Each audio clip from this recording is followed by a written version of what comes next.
Have you ever followed a Feng Shui tip for wealth and somehow ended up more broke than before? You bought the lucky charm. You moved the couch. But instead of attracting money, things just felt heavier. Some homes don't block luck on purpose. They just get in their own way. And often, it's not about what you didn't do, it's about what you didn't notice. I visited this beautiful apartment once. Cozy wood floors, gold accents, soft light. Looked like a dream. But 5 minutes in, my head felt cloudy. The owner said, "It used to feel lucky here. Now it's like the good stuff skips over me." That's where Feng Shui gets real. Today, I'll show you 5 small mistakes that could be quietly blocking money and mega luck from showing up or sticking around. If you've ever felt strangely tired in a space that should feel calm, or if your finances feel off, no matter how much you try, tap like if this already feels a little too real. Subscribe if you want to fix it with clarity and care. And drop a comment if your home has ever made you feel stuck. Let's reset this together. Mistake number 1, ignoring the ground beneath your home. Have you ever walked into a room that looked perfect, and yet your body told you something was wrong? Not danger, not fear. Just a subtle resistance, like your feet didn't trust the ground. Some floors creak with history. Some stay oddly cold no matter the season. Some corners gather dust like they're hiding something. And somewhere deep down, your body whispers, "This place has never been fully claimed." The floor is where the entire story of your home begins. When it's uneven, you walk differently even if you don't notice. When it dips or shifts, your nervous system works harder just to stay balanced. Your attention drifts. Your energy scatters. The home stops holding you. And it stops holding luck too. This is the fixer constantly rearranging, never quite arriving. The provider giving to others but never feeling supported. The dreamer full of plans but always feeling one step behind. The quiet one who adapts to discomfort because they think it's normal. All of them have one thing in common. They're standing on shaky ground. It's like dressing in your best outfit and walking across a wobbly bridge. Like setting a wedding cake on a folding table. Like planting a money tree in dry, cracked soil. Even beauty needs something solid underneath to mean something. Your body notices things your brain skips. If the floor dips or feels off, do you tense up a little without meaning to? And doing that every day? It wears you down more than you'd think. Start in the morning when it's quiet. Take off your shoes and walk slowly through your space. Feel with your feet. Where is it soft? Where is it sharp? Where do you always skip? Add weight where you need it. A thick rug, a grounded chair, a piece of stone or real wood. Sweep, not just for clean floors, but to remind your home, you matter, I'm here. You don't need fancy floors or magic tiles. Just floors that don't make you tiptoe like you're in trouble. A little solid ground under your feet can do more for your money than another scented candle ever will. Start there, then maybe light the candle. Mistake number 2, over-decorating without anchoring. Have you ever walked into a room where everything looked right, but you couldn't relax? Pretty pillows, layered rugs, candles, artwork, all there, and yet it felt like you were floating. No place to settle, no place to land. As if the room was styled for photos, not for people. When a home has too many light, airy, or surface-level items, without anything grounded to hold it down, the energy just hovers. Your thoughts do the same. You flit from task to task, distracted. You scroll more, sleep lighter. Decor without anchor is noise in disguise. And wealth? It doesn't hang out in noise. This is the pleaser wanting to impress, but never feeling done. The perfectionist who adds and adds, hoping more will finally feel like enough. The performer showing calm on the outside, hiding chaos underneath. And the provider filling rooms, but forgetting to fill rest. They're all surrounded, but not supported. It's like setting up camp, but forgetting to stake the tent. Like dressing a table for dinner on a board that wobbles. Like floating in a pool of options with no ladder to climb out. Looks beautiful. Feels lost. Your nervous system needs contrast. Weight, stillness, boundaries to feel safe. Without something grounded, your brain reads the space as unsettled, even if your eyes don't. Walk through your home and notice which items feel too much and which feel true. Remove one piece that was added just to impress. Add one piece that feels solid. Wood, stone, something with weight. And then sit with it. Breathe. Let your space stop spinning for once. You don't need more stuff. You just need one good chair that doesn't wiggle when you sit. Let your money know, hey, there's a real spot for you here. And maybe, don't buy another throw pillow this week. Just maybe. Mistake number 3.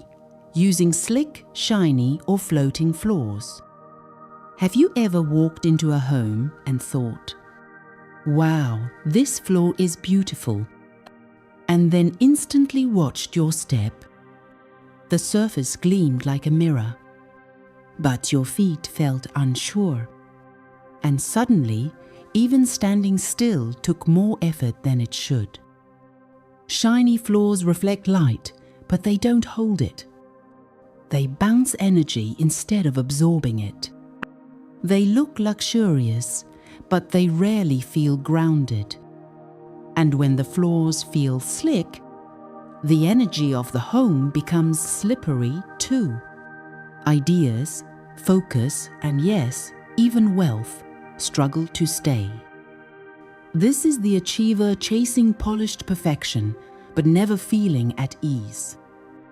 The protector who wants things to look high value, but secretly misses comfort. The pusher who works hard, but never feels like life slows down.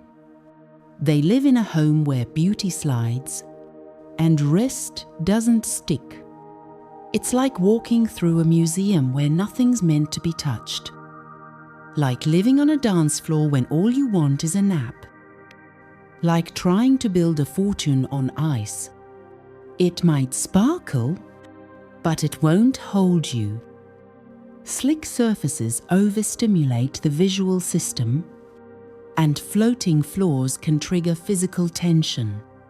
When the body doesn't trust the floor, the brain stays alert even in your own living room. Check your floors in natural light. Are they glaring, cold, too loud underfoot? Try adding soft grounding, a woven rug, rubber footing under floating panels, or even curtains to soften the reflection. Let your feet know you're safe here. And if this part made you think about your own space, tap like to let the algorithm know you're not here for surface fixes. Subscribe if you want real talk, real Feng Shui, and real results. Drop a comment if your home has ever looked great but felt off. The goal isn't to make your house shine like a showroom. It's to make it solid enough that luck doesn't slide past your door. So hey, maybe skip the glossy tile next time. Your socks and your bank account will thank you. Mistake number 4, placing wealth symbols on weak earth zones. Have you ever placed a lucky charm in your home and nothing happened? No shift, no flow. Just stillness, and not the peaceful kind. It's not because the charm didn't work. It's because of where you placed it. Sometimes the charm is ready, but the ground beneath it isn't. In Feng Shui, symbols carry intention. But intention needs a landing pad. If you place wealth items, coins, gold boats, money frogs, on spots that are dusty, dim, or unstable, they get buried. The message to the universe becomes blurry. Bring me luck, says the charm, but the space whispers back, not here. This is the believer who tries every tip but skips the foundation. The collector who owns powerful tools but forgets to dust them. The optimist who places hope on display, but not on solid ground. They mean well, but their efforts float in places that need roots. It's like charging your phone in an outlet that barely works. Like setting a vase of fresh flowers on a slanted table. Like pinning a $100 bill to a curtain. The symbol is strong, but the support is not. Visually cluttered or energetically dead zones drain attention and reduce follow-through. Even symbolic items lose impact when placed in low-energy, unkept areas of the home. Go find your wealth symbols, seriously, right now. Where are they sitting? Are they dusty? Crooked? Stuffed between mail and keys? Clear the space first. Clean under it. Let it breathe. Then replace the item with care. Let your home say, I'm ready to receive, not just wish. You wouldn't put your favorite cake on a wobbly stool. So don't put your money frog in the dark behind your blender. Let the lucky stuff stand tall. And let it know you actually believe it can help. Mistake number 5. Leaving heavy furniture in spots that collect dust and drag you down. Have you ever had a corner of your house that just felt heavy? Not loud, not messy. Just something about it made you want to walk a little faster past it. A bulky chair you never sit in. A sideboard stuffed with papers you'll get to later. And underneath it all, dust, silence, and stale energy that never got cleared. Heavy furniture blocks light, holds still air, and turns a life space into forgotten zones. Those forgotten zones become magnets, not for money or luck, but for stuckness. Your home can't breathe there. And when your home can't breathe, you don't either. Soon, your energy drops, and you don't know why. This is the caretaker who keeps furniture just in case. The achiever who fills space to feel full, then forgets what's underneath. The overwhelmed who avoids that one corner because moving that shelf just feels like too much. But sometimes the very thing you're avoiding is what's quietly dragging you down. It's like living with ankle weights on and forgetting you ever put them there. Like storing your ambition under a dusty couch. Like building a room around a rock instead of moving it. You adjust, you adapt, but you don't rise. Cluttered, dust-heavy, and hard-to-reach zones affect both indoor air and mental clarity. Stagnant corners lead to decision fatigue, lower motivation, and chronic low energy. Pick one piece of heavy furniture that hasn't moved in years. Slide it just a few inches. Sweep the dust. Wipe the wall behind it. Even if you put it back, hey, it's not the same. You've stirred something that needed air. And maybe, just maybe, you stirred something in you too. That shelf isn't cursed. It's just tired of holding old stories. Give it a minute. A broom. Maybe even a new job. And don't be surprised if your mood feels a little lighter. So maybe your floor isn't cursed. Maybe that weird heavy chair in the corner isn't blocking your blessings on purpose. But in Feng Shui, the small things carry big messages. And when your home feels shaky, cluttered, or full of meh corners, you're not just blocking money, you're confusing the message you're sending out. This isn't about superstition. It's about making sure your space speaks clearly. I'm ready, I'm grounded, I welcome wealth now. So take a walk through your home this week. Shift one thing. Clean under something. Reclaim a forgotten spot. And watch how your energy, and maybe your luck, starts to return. If this video helped clear something in you, tap like, subscribe. If you want more real Feng Shui that actually works, and drop a comment. What part of your home do you think peace has been quietly blocking your mega luck? And if you haven't watched it yet, check out our last video on Feng Shui ritual mistakes with salt and water. That one shows how two simple elements can quietly reset your cash flow and clear stuck energy fast. Your space speaks. Wisdom listens.